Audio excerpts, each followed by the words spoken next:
بسم الله الرحمن الرحيم. الحمد لله رب العالمين، بارئ الخلائق أجمعين، باعث الأنبياء والمرسلين، ثم الصلاة والسلام على خير خلقه العبد المؤيد والرسول المسدد، حبيب إله العالمين أبي القاسم المصطفى محمد.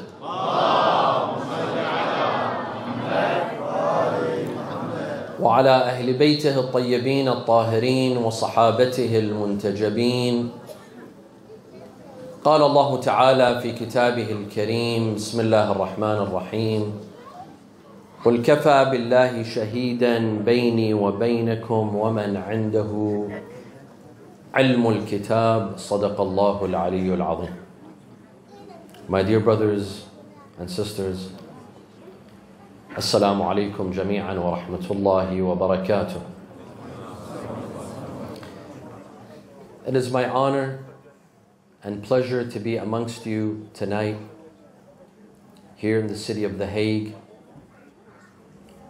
on the 10th of Rajab, this holy month in which we celebrate the birthday of Al-Imam Muhammad Al-Jawad, salawatullahi wa salamuhu alayhi, our 9th Imam, as well as the birthday of our first Imam, Al-Imam Amir Al-Mu'mineen, alayhi afdalu salatu wassalam. We stand in front of an ocean.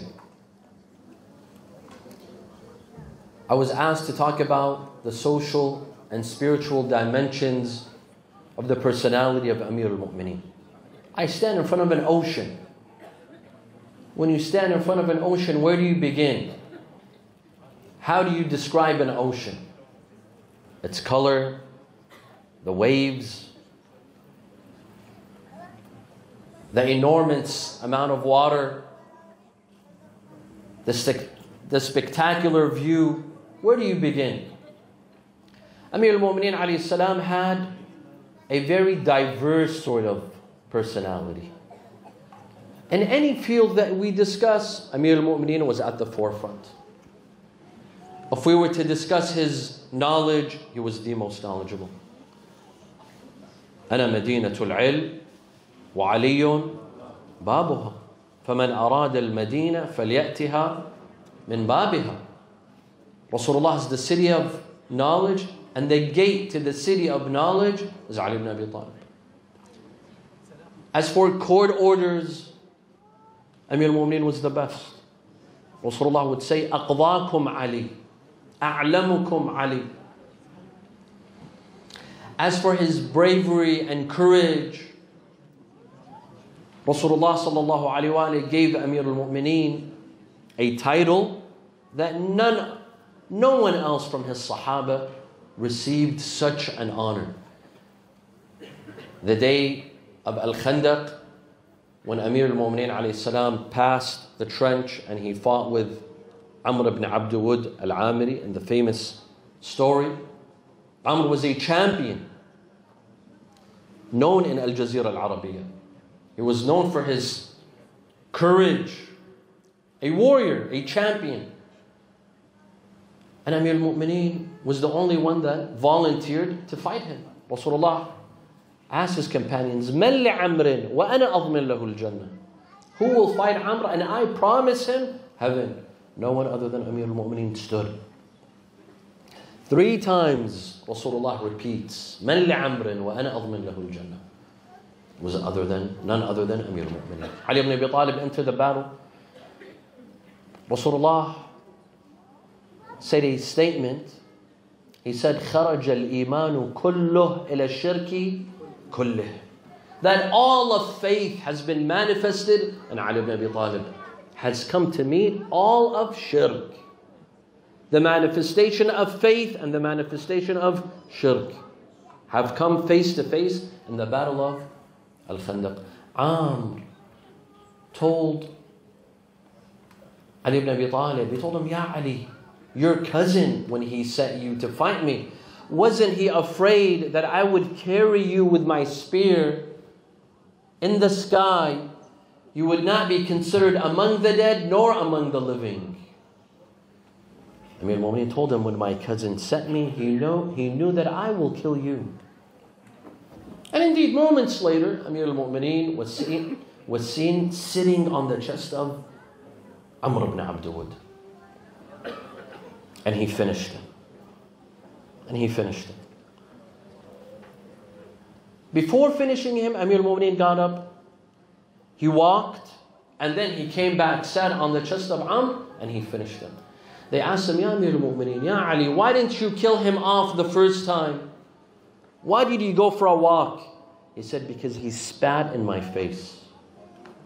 And if I were to kill him, I would kill him out of vengeance, out of seeking revenge. And I wanted to kill him for the sake of Allah, not for the sake of vengeance. Here, Rasulullah said his famous quote. He said, ضربة علي يوم الخندق أفضل من عبادة الثقلين. That the strike of Ali ibn Abi Talib on the day of Khandaq is more worthier than the worship of all of humans and all of jinn. Who compares to this? Which of the Sahaba compares to this? Which of them had some of the merits of Ali ibn Abi Talib? Some, 5%, 10%, none. Bring me someone close to Ali ibn Abi Talib, and we might accept him as an imam. Someone who has 5% of his merits and his qualities. 10%. Which of the Sahaba have the merits and qualities of Ali ibn Abi Talib alayhi salam? His worship, his devotion, his sincerity, his akhlaq, his care for the poor, his care for the needy and orphans. Tonight, my dear brothers and sisters, and I don't want to take too much of your time, we will shed light on two dimensions of the life of Amir al-Mu'mineen. The spiritual aspect and side of Ali ibn Abi Talib, and the social aspect.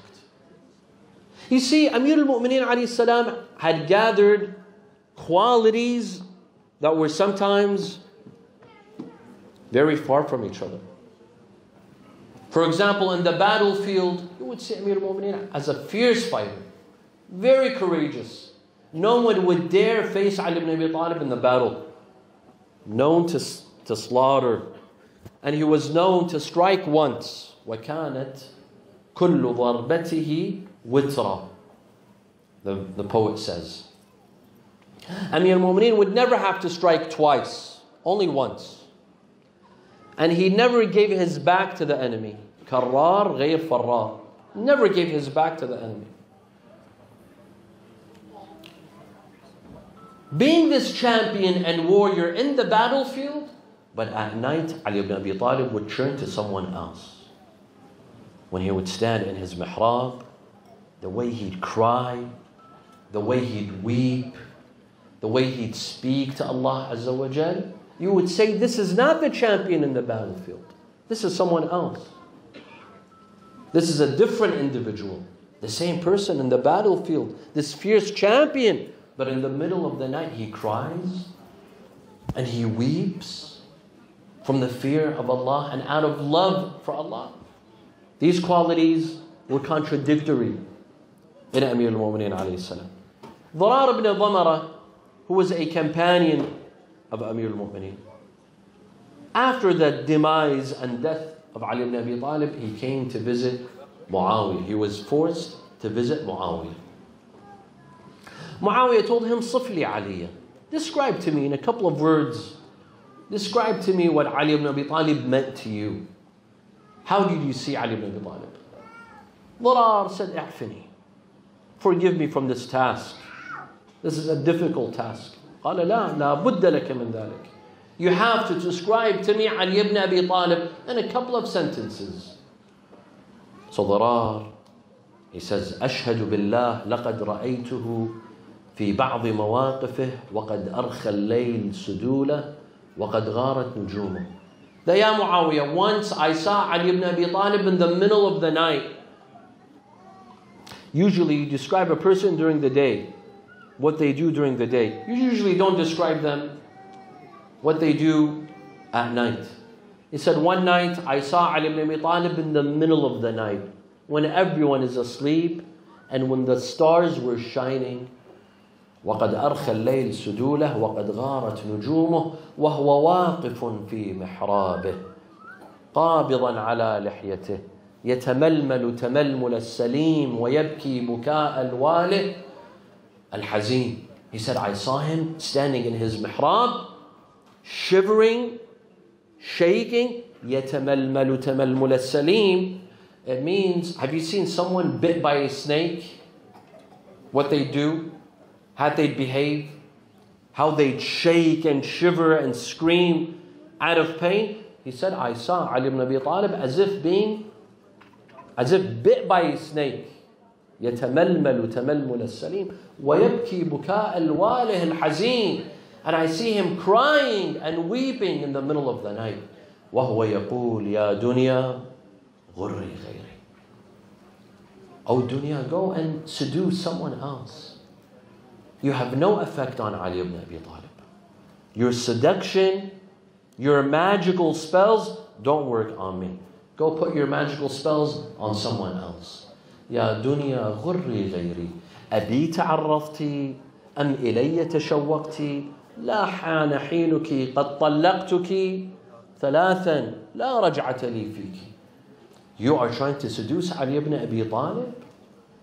You didn't find anyone else to seduce and bring towards you, oh dunya, other than Ali ibn Abi Talib? No, I've divorced you 3 times. Triple the divorce. A triple divorce. What does a triple divorce mean? A triple divorce means there's no going back. When a husband and wife divorce 3 times, that means there's no going back. Amir al-Mu'mineen tells dunya that I've divorced you 3 times, meaning I have no return to you.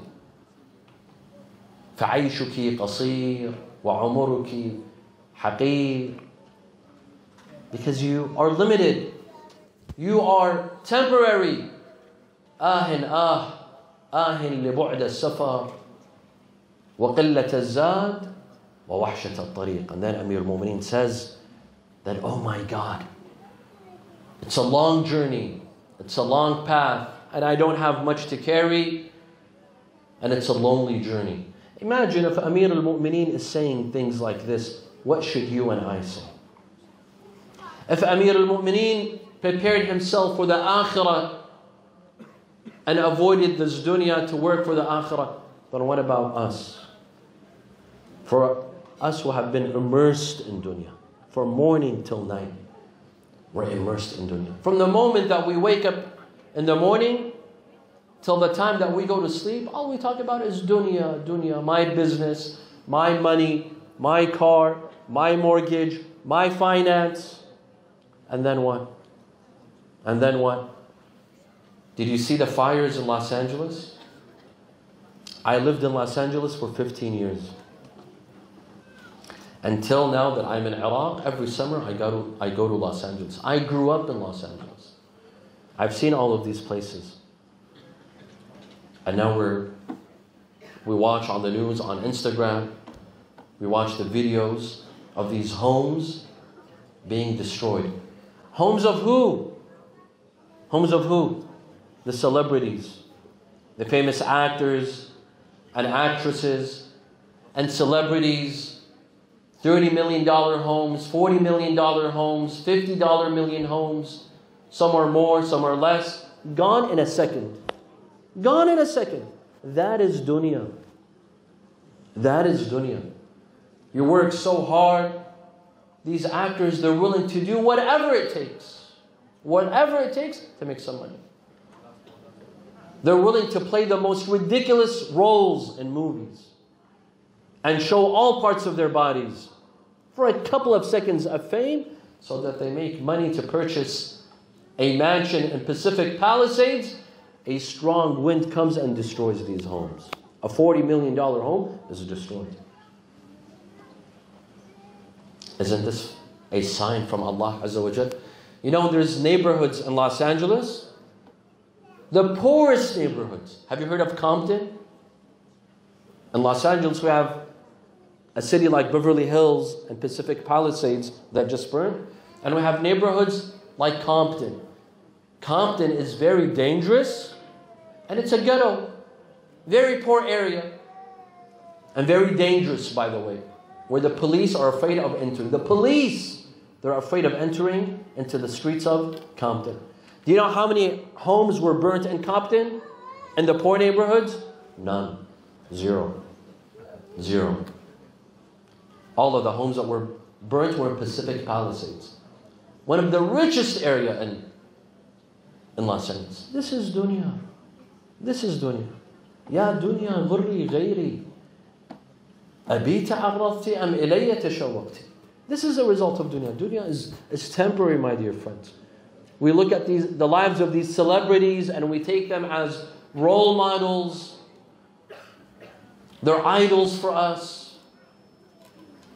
We try to be like them, achieve fame like them, make money like them.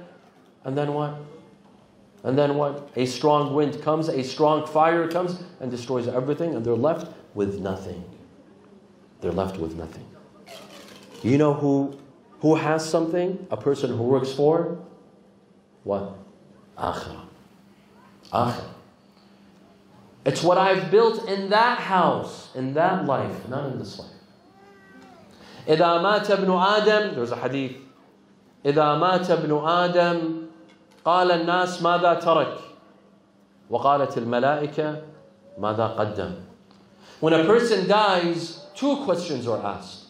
The first question is from humans. The second question is from angels. The human question is, how much has this person left? How many estates? How many cars? How much cash in his bank account?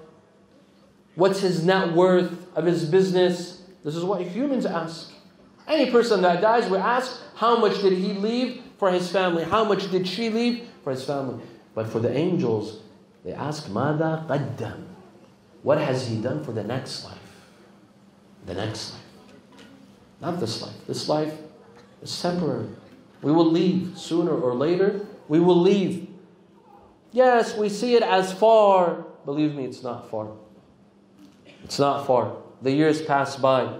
The first time I came here to the Netherlands, to the Ahlalbait Young Youth Association, to the young brothers and sisters here, mashallah, you've grown in size. Was 2013 or 2014? 11 or 12 years ago. But I feel it was 11 days ago, not 11 years ago. I feel it was 11 days ago, 12 days ago. Can you believe that it was 12 years ago when we first met? This is dunya. Dunya passes by quickly and it leaves. If we learn anything from Amir al-Mu'mineen, that is to work for the akhirah and not for dunya. Ad-dunya tamurru wa tadurru wa taghur.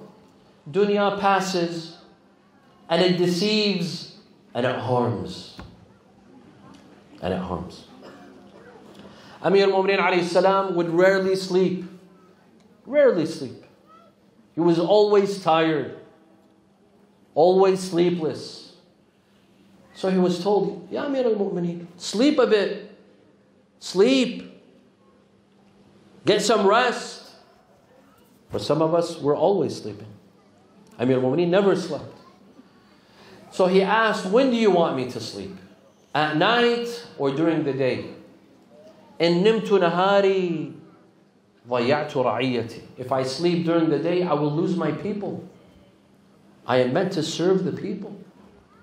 I am meant to serve my subjects. I'm Amir al-Mu'mineen. I have my subjects to serve them. إن نمت يومي إن نمت نهاري ضيعت رعيتي وإن نمت ليلي ضيعت نفسي. And if I sleep at night, I will lose myself. My night is the time that I discuss, as I have an intimate discussion with Allah Azza wa Jal. If I sleep at night, I will lose that chance to have an intimate discussion with Allah Azza wa Jal. So when do you want me to sleep? During the day or during the night? I can't sleep in both times. For me and you, we sleep both during the day and during the night.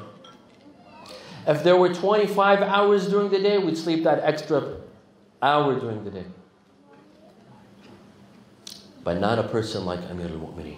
A person who wishes to achieve, to produce, to develop a strong relationship with Allah cannot sleep.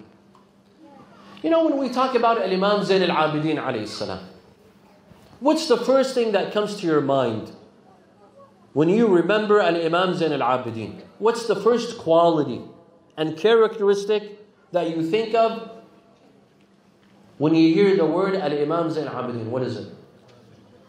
As-sujood. What else? Al-ibadah. His name is Zaynul Abidin, the ornament of worshippers and those with devotion. One day, Imam Zayn Al-Abidin alayhi salam was asked that, Ibn Rasulullah, enough. You're going to kill yourself from praying, from fasting, from dua, from munajat. Too much. You've exceeded the limit. This is too much. Imam Zayn Al-Abidin would say, هذه عبادة أين عبادتي من عبادة جدي أمير المؤمنين. He would say, if you were to see the ibadah, the acts of devotion and obedience of my grandfather Amir al-Mu'mineen, then what would you say? My ibadah is nothing compared to my grandfather Amir al-Mu'mineen. This was the ibadah of Amir al-Mu'mineen. The ibadah of Amir al-Mu'mineen. His worship. You know, me and you, when we pray, how long does it take us to pray? Salat al-Maghrib, for example, 3 minutes. Salat al-Isha, 4 minutes. If the 3 minutes become 4 minutes, if the 4 minutes become 5 minutes, we become astonished. Wow, today I extended my salah. Today I prolonged my salah. Today I recited an extra dua. We're in the month of Rajab. Today I fasted. I feel that I'm this close to Imam Zayn Al-Abidin. I'm almost reaching the stage of Imam Zayn Al-Abidin. This is ibadah. What have we learned from the ibadah of Amir al-Mu'mineen? True love, true acts of devotion. Ibadah, my dear friends, it's not a marathon. It's not a marathon and a checklist. Right now we're in the month of Rajab. In the month of Rajab there's a lot of a'mal, recommended acts, but it's not a marathon. Dua, there's a checklist. Fasting, Quran, 1,000 times Inna anzalna, 1,000 times Qul Huwallahu. It's not a marathon. It's not a chore. Ibadah is how you portray your love with Allah Azza wa Jal. In essence, it's you showing your love to Allah Azza wa Jal. It's not about a job that you have to do or a task that you have to do. If we are truly in love with Allah Azza wa Jal, not because we need Him. For many of us, our ibadah is a business transaction with Allah. I need to pass my exams, so this month I'm going to take my salah seriously. I'm looking for a promotion, so this month I will fast a couple of days on Rajab. It's about give and take. This is not ibadah. This is ibadatil. What does Amir al-Mu'mineen say about this? Ibadatil tujjar.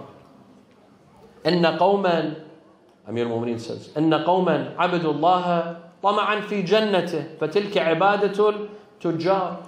There are some who fast and pray and go for ziyarah for heaven. Take heaven out of the equation, they won't do anything. This is the ibadah of merchants, businessmen. وَإِنَّ قَوْمًا عَبِدُوا اللَّهَ خَوْفًا مِنْ نَارِهِ. And there are some that worship out of fear of hellfire. Amir al-Mu'mineen says, وَهَذِهِ عِبَادَةٌ وَهَذَا عِبَادَةٌ وَتِلْكَ عِبَادَةٌ الْعَبِيدِ. This is the act of worship of slaves. Why slaves? Because slaves, if they're not whipped, if they don't fear being punished, they won't work.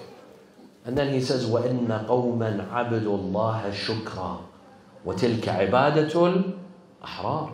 And there are some that worship Allah out of gratitude, being thankful to Allah. Thank Allah for what He's provided. And this is the worship of those who are free. And Amir al-Mu'mineen says, إلهي ما عبدتك حين عبدتك طمعا في جنتك أو خوفا من نارك ولكن وجدتك أهلا للعبادة فعبدتك Oh Allah, when I worshipped you, I didn't worship you because of heaven or out of fear of hell. Because I found you worthy of being worshipped. So I worshipped you. Amir al-Mu'mineen says, I found you worthy of being worshipped. This was the worship of Amir al-Mu'mineen. Abu Darda was one of the companions of Rasulullah. And he was not one of the companions of Amir al-Mu'mineen. In fact, he was on the opposite side. He says, one night, we the Sahaba were sitting together. I saw Ali ibn Abi Talib leave in the middle of the night. So I decided to follow him and go after him. I saw him enter a forest. Forest? In the middle of the night? What is Ali ibn Abi Talib doing in a forest in the middle of the night? So he said, I started chasing him. I followed him. I saw him facing the Qibla and praying in the middle of the night. And his tears coming down his cheeks out of love, out of fear. And I heard him saying, Ilahi ufakkiru fi afwik fatahunu alayya khati'ati. Oh Allah, I think of your mercy, so I take my sins lightly. ثم أذكر العظيم من أخذك فتعظم علي بليتي. And then I remember your wrath, your punishment. And then I realize what a grave sin I've committed. ثم قال إن أنا قرأت في الصحف سيئة أنا ناسيها وأنت محصيها. Oh my God, what will happen if on the Day of Judgment I will be given my book and I will find sins that I forgot but you recorded. ثم تقول خذوه فيا له من مأخوذ لا تنجيه عشيرته. And then you will say, take him. خذوه فغلوه ثم الجحيم صلوه. This is in the Quran. Amir al-Mu'mineen says, who will rescue me on that day? Imagine if Ali ibn Abi Talib is saying things like this. What should I say? What should you say? What should people like us say? Sinners like us. Ali ibn Abi Talib was sinless. Ali ibn Abi Talib never committed a single sin in his life, but this is how he speaks to Allah Azza wa Jalla. صلى على محمد وآل محمد.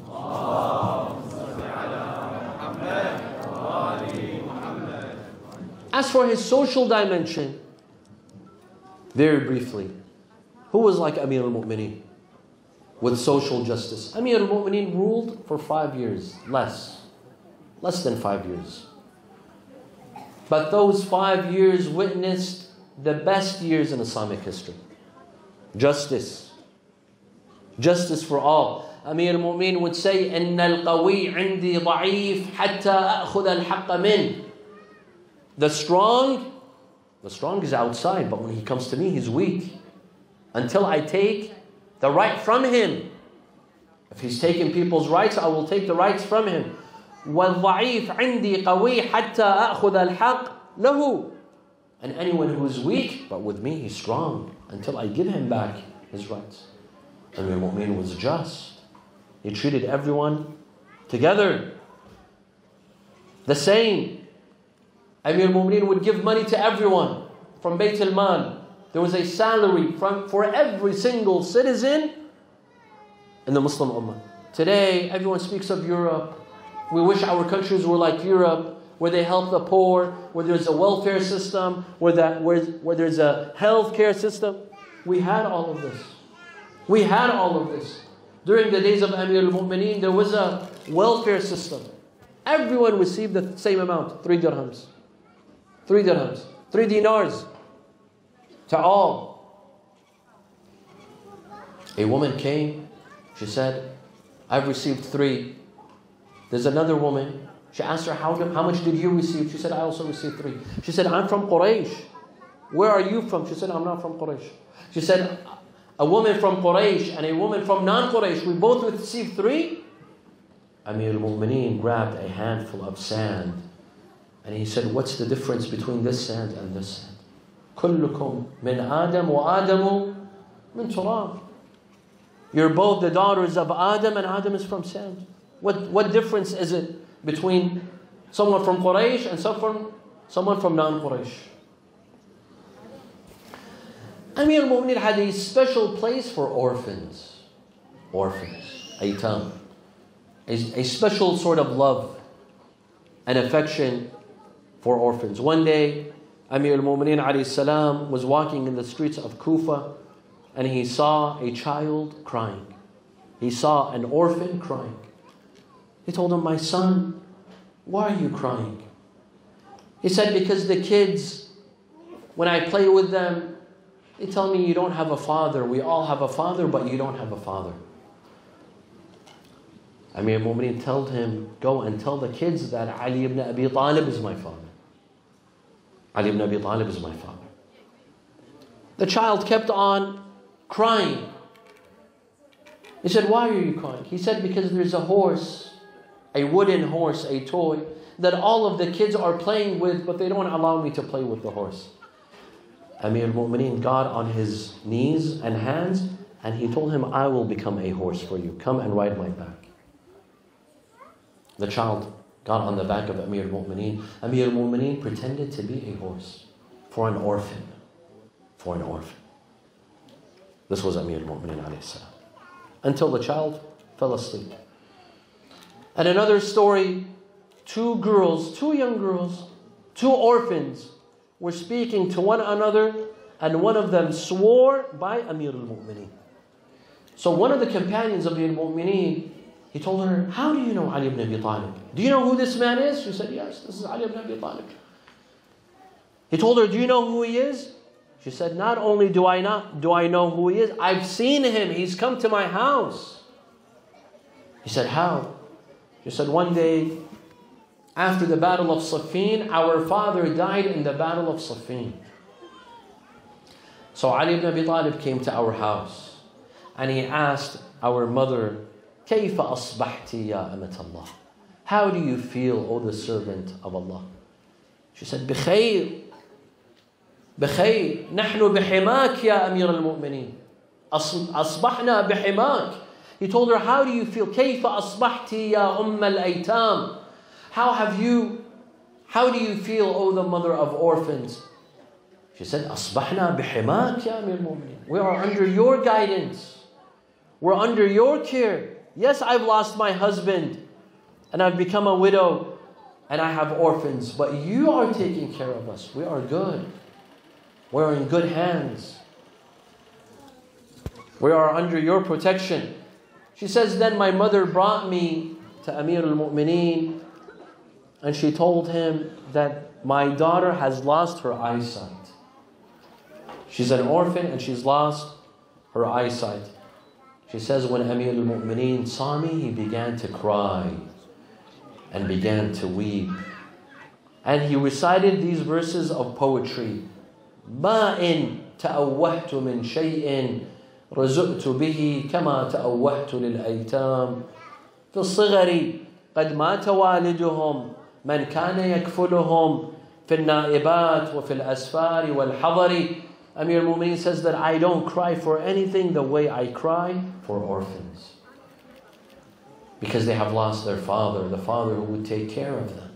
At good times and at bad times, they have lost their father. I say, subhanallah, ya Amir al-Mu'mineen, you cared so much for orphans,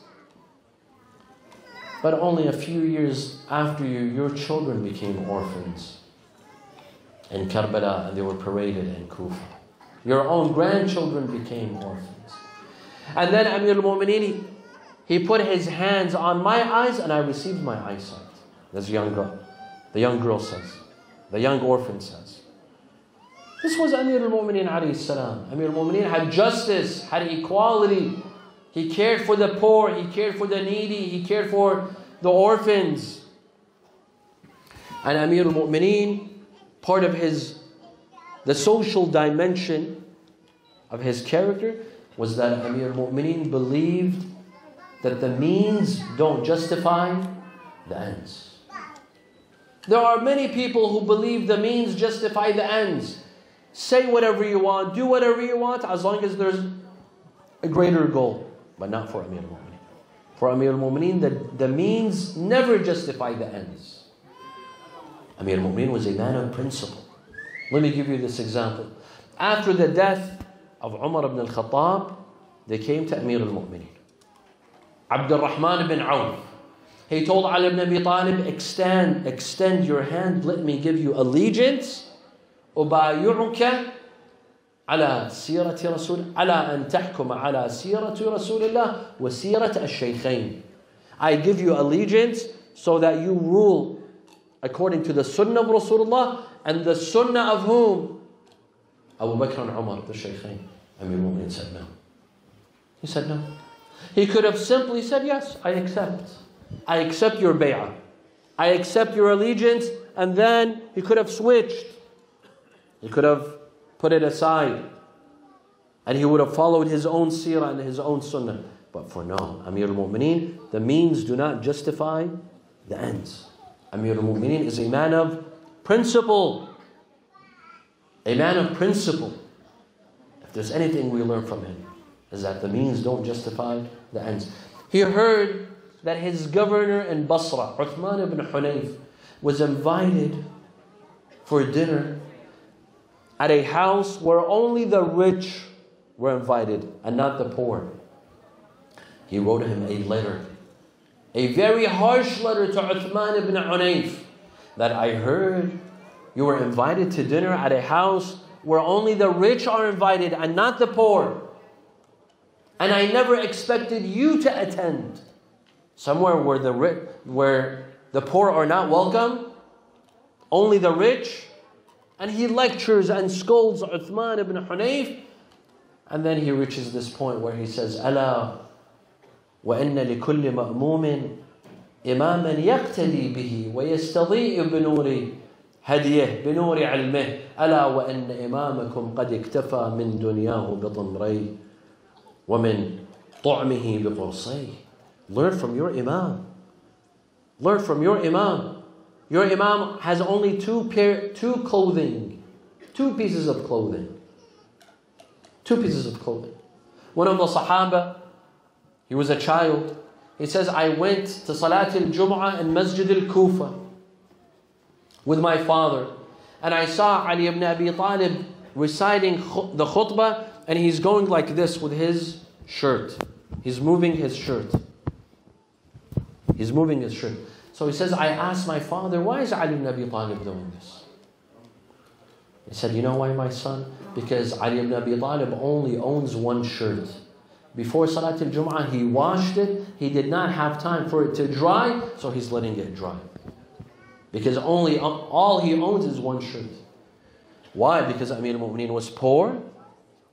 He didn't have money. The treasury that was under the hands of Amir al-Mu'mineen was the strongest treasury. But Amir al-Mu'mineen would never purchase anything for himself. One day he went shopping with his servant Qambar. They saw 2 shirts. One for 2 dinars and one for 1 dinar. Amir al-Mu'mineen took the shirt that is equivalent to 1 dinar, and he gave the shirt equivalent to 2 dinars to his servant Qambar. Qambar said, Ya Amir al-Mu'mineen, let's switch shirts. I take that one and you take this one. He said, no, I'm an old man and you're young. It is befitting of you to wear the more expensive shirt, and I will take the cheaper shirt. Who is like this? Which leader do we have like this? Which ruler do we have like this? Today we have corrupt rulers from the Muslim Ummah. From the Muslim Ummah, we have corrupt leaders and rulers. Those who have their own people live in poverty and they live like kings. And we saw the result.